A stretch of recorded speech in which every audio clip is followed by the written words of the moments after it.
సిద్దిపేట జిల్లా ఎర్రవెల్లిలోని నివాసంలో తెలంగాణ రాష్ట్ర తొలి ముఖ్యమంత్రి బీఆర్ఎస్ అధినేత కేసీఆర్ ను మాజీ ఉప ముఖ్యమంత్రి డాక్టర్ తాటికొండ రాజయ్య కలిశారు. గత 15 రోజులుగా అక్రమ కేసులు పెట్టి జైల్లో నిర్బంధించిన స్టేషన్ ఘన్పూర్ నియోజకవర్గం బీఆర్ఎస్ కోఆర్డినేటర్ కేసిరెడ్డి మనోజ్ రెడ్డిని కేసీఆర్ తో కల్పించారు. స్టేషన్ ఘన్పూర్ నియోజకవర్గంలో ప్రభుత్వం అరాచకాలను కేసీఆర్ కు వివరించారు. కాగా స్టేషన్ ఘన్పూర్ నియోజకవర్గంలో ఉప ఎన్నికలు తప్పవన్నారు కేసీఆర్. తాటికొండ రాజయ్య ఎమ్మెల్యేగా గెలవడం ఖాయమన్నారు. ఈ సందర్భంగా మనోజ్ రెడ్డికి కేసీఆర్ ధైర్యం చెప్పారు. తన సహకారం ఎప్పుడూ ఉంటుందని భరోసా ఇచ్చారు.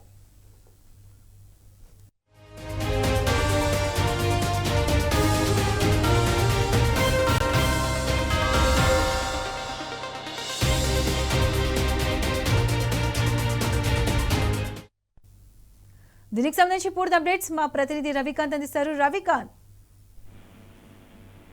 సిద్దిపేట జిల్లా ఎర్రపల్లిలో ఉన్నటువంటి తెలంగాణ తొలి ముఖ్యమంత్రి కేసీఆర్ గారి వ్యవసాయ క్షేత్రంలో మాజీ ఉప ముఖ్యమంత్రి స్టేషన్ ఘన్పూర్ మాజీ MLA doctor Thatikonda Rajaiah station Ghanpur సంబంధించినటువంటి నాయకులతో కలిసి కలవడం జరిగింది. ప్రధానంగా ఇటీవలి కాలంలో అక్రమ కేసులు బనాయించి సబ్ జైల్లో ఉంచినటువంటి జనగామ సబ్ జైల్లో నిర్బంధించినటువంటి స్టేషన్ ఘన్పూర్ నియోజకవర్గ కోఆర్డినేటర్ కేసిరెడ్డి మనోజ్ రెడ్డిని కేసీఆర్ గారికి ఏదైతే రాజయ్య కల్పించిన సందర్భం కనిపిస్తా ఉంది. ప్రధానంగా ఏదైతే కేసిరెడ్డి మనోజ్ రెడ్డి తన యూట్యూబ్ ఛానల్ కేఎంఆర్ అనే యూట్యూబ్ ఛానల్ ద్వారా మన స్టేషన్ ఘన్పూర్ లో జరుగుతున్న కాంగ్రెస్ పార్టీ వైఖరి కావచ్చు, విధానాలు కావచ్చు, ప్రధానంగా అక్కడ ఎమ్మెల్యేగా ఉన్న కడియం శ్రీహరి విధానాల పైన ఎప్పటికప్పుడు ప్రశ్నిస్తున్న పరిస్థితి ఆ నియోజకవర్గం అంతా గమనిస్తుంది. ఇదే క్రమంలో అతని గొంతు నొక్కేసే విధంగా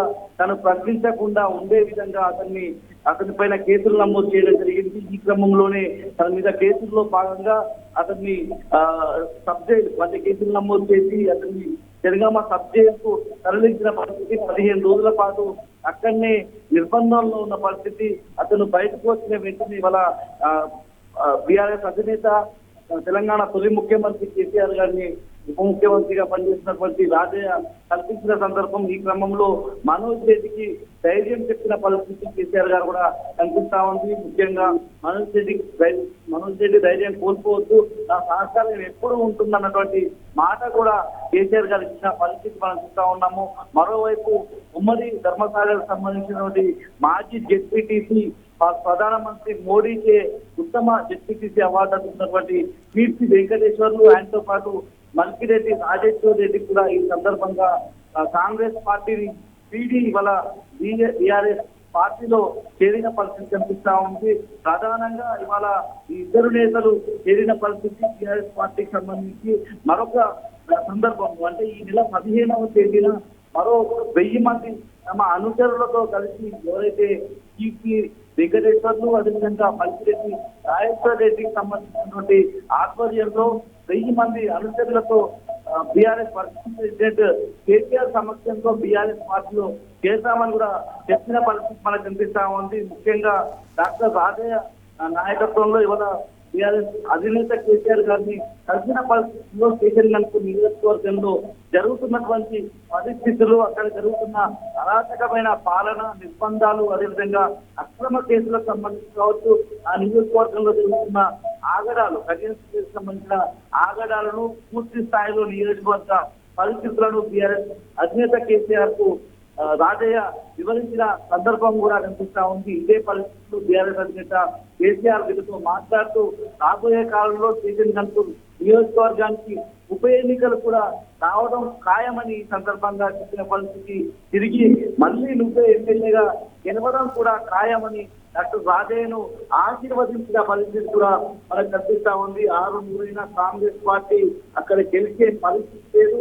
కాంగ్రెస్ లో పూర్తిగా వ్యతిరేకత వచ్చింది, ప్రజలు కీడరించుకునే పరిస్థితి కనిపిస్తా ఉంది కేంద్ర స్థాయిలో అనే అంశాలు కూడా కేసీఆర్ గారు రాజయ్యతో చెప్పినట్టుగా తెలుస్తా ఉంది. పూర్తి స్థాయిలో నిన్నటి తీర్పు కూడా మనం నిన్నటి ఏదైతే సుప్రీంకోర్టులో వాదన జరిగిన పరిస్థితి, ఎవరైతే పార్టీ ఫిరాయించిన ఎమ్మెల్యేలకు సంబంధించినటువంటి విచారణ సందర్భంగా సుప్రీంకోర్టు తీవ్రంగా స్పందించడము, రీజనబుల్ టైం అంటే ఏంటని చెప్పి ప్రభుత్వం తరఫునటువంటి కాంగ్రెస్ పార్టీ తరఫునటువంటి న్యాయవాది అదేవిధంగా అసెంబ్లీ కార్యదర్శికి తరఫునటువంటి న్యాయవాది ముకుల్ రోహిత్కి సంబంధించినటువంటి వ్యవహారంలో రీజనబుల్ టైం అంటే ఏంటని ప్రశ్నించడం కూడా ఇవాళ నియోజకవర్గాల వ్యాప్తంగా కూడా చర్చ జరుగుతుంది. మరియు ఎన్నికలు వస్తాయనే అంశానికి సంబంధించి కూడా చర్చ జరుగుతుంది. ఒకవేళ రీజనబుల్ టైం అంటే ఏంటో ఈ నెల 18 వరకు చెప్పకుంటే మేము టైం డిసైడ్ చేస్తామన్న అంశాన్ని కూడా ప్రజలు ఖచ్చితంగా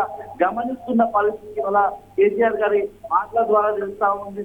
అయితే రాబోయే కాలంలో అంటే కేసీఆర్ నియోజకవర్గానికి త్వరలో ఉప ఎన్నికలు రావడం ఖాయం. నువ్వు ఎమ్మెల్యేగా గెలుస్తావని రాజును కేసీఆర్ గారు జీవించి ఆశీర్వదించడం కూడా మరోసారి కేసీఆర్ బీఆర్ఎస్ కార్యకర్తల్లో అక్కడ ఒక ఉత్సాహపూరితమైనటువంటి వాతావరణం కూడా కనిపిస్తా ఉంది. Satish. Right Ravikanth, thanks for the updates.